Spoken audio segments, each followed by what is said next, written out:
Salam əziz izləyicilər. Ələddin Məmmədlinin kitabına 63 nömrəli çalışmaya baxaq. Tangens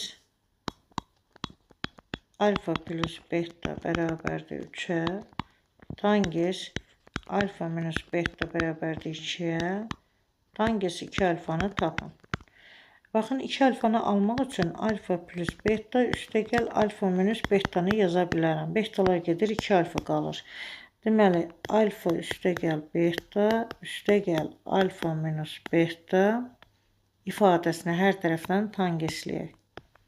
Yəni, bu bizdə bərabərdir tangens 2 alfaya. İndi sol tərəfi düsturu tətbiq eləyək. Tangens, bu x, y-lə yazım. X plus y bərabərdir.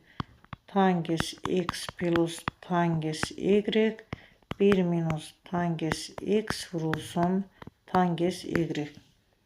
X və y-in yerində, x-in yerində bizdə alfa plus betadır, y-in yerində isə alfa minus betadır. Sol tərəfi sadələşdirək. Yəni, tangens x plus tangens y, tangens x üstəgəl tangens y-dir. X-in yerində də alfa plus beta durur. Yəni, tangens alfa plus beta üstəgəl tangens alfa minus beta. Baxın, bu x, bu isə bizdə y deməkdir.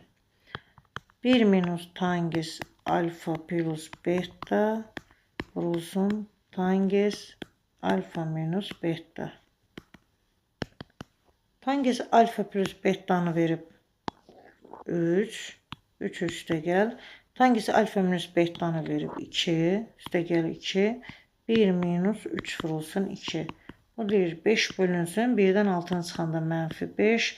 Yəni, tangens 2 alfa bərabərdir -1-ə. Cavab B variantı.